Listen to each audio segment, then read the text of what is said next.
জম্মু কাশ্মীর, যা ইন্ডিয়ার ভূস্বর্গ বলে পরিচিত, এই ভিডিওতে সেই জম্মু কাশ্মীরে অবস্থিত প্রধান 3টি হিন্দু মন্দিরের কথা আলোচনা করব, যেগুলো প্রত্যেক যাত্রী ট্যুরিস্ট যারা জম্মু কাশ্মীর ভ্রমণ করতে যায় তাদের একবার করে দর্শন করা উচিত।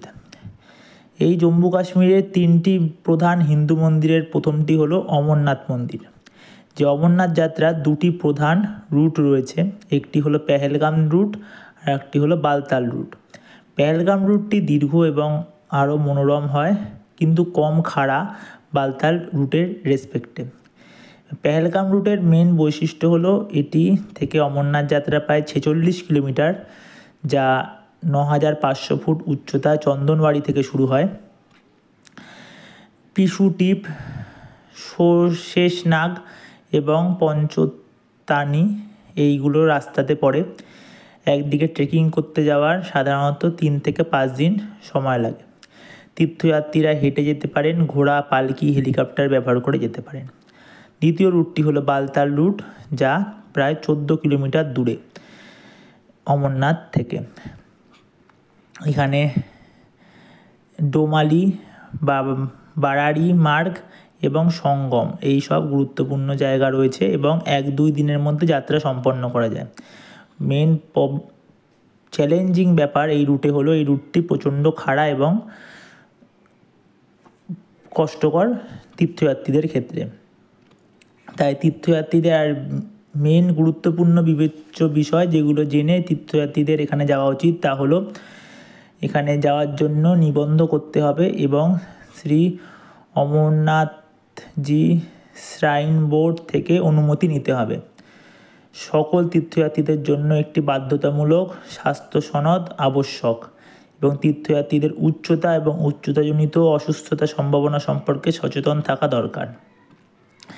দ্বিতীয় এবং খুব পরিচিত মন্দির যেটি এই কাশ্মীরে রয়েছে তার নাম হলো বৈষ্ণোদেবী মন্দির, যা কাটরা থেকে যাত্রা শুরু হয়, যা জম্মু ও কাশ্মীরের ত্রিকুটা পর্বতের কাছে অবস্থিত।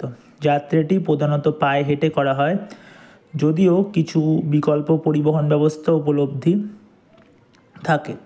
যাত্রাটি কাটরা থেকে শুরু হয়ে বনগঙ্গা, চরণা পাদুকা, আধুকায়ারি, হিমকোটি এবং সাঞ্জি ছট হয়ে মন্দিরে পৌঁছে শেষ হয়। যাত্রা শুরু করার জন্য বেস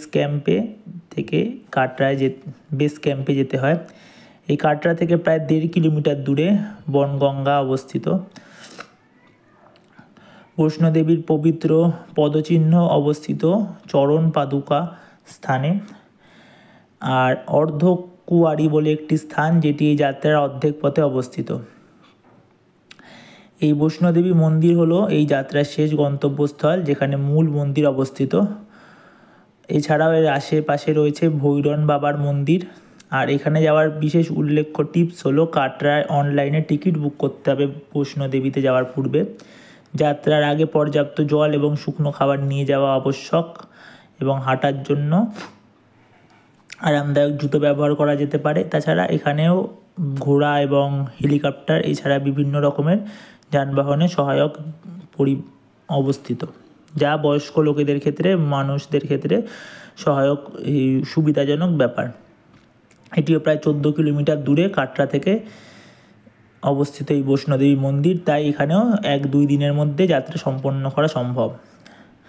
আর শেষ 3 নাম্বার যেটা আরেকটি প্রধান মন্দির, সেটি হলো শ্রীনগরে অবস্থিত শঙ্করানাথ তীর্থ মন্দির, যা আদি গুরু শঙ্করাচার্য টেম্পল বলে পরিচিত।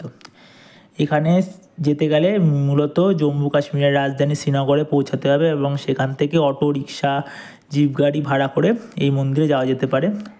মন্দিরটি বিশেষত হলো এই শ্রীনগর থেকে প্রায় 4 কিলোমিটার দূরে উঁচুতে অবস্থিত পাহাড়ের উপর একটি মন্দির।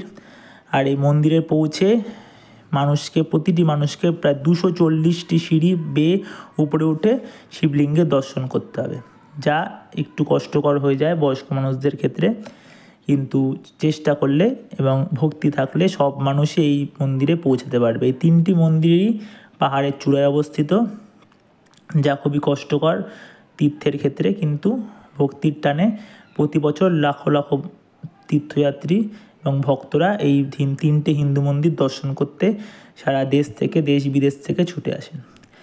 এরকম আরও অনেক মন্দির এবং মসজিদ, এছাড়া গির্জা বিভিন্ন রকম রয়েছে জম্মু কাশ্মীরে এবং সারা ইন্ডিয়া জুড়ে বিভিন্ন জায়গায়। তো আরও এরকম তথ্য জানতে এই চ্যানেলটিতে সাবস্ক্রাইব করুন এবং বিভিন্ন মন্দির, মসজিদ, গির্জা সম্বন্ধে তথ্য গ্রহণ করুন আমাদের অন্যান্য ভিডিওতে।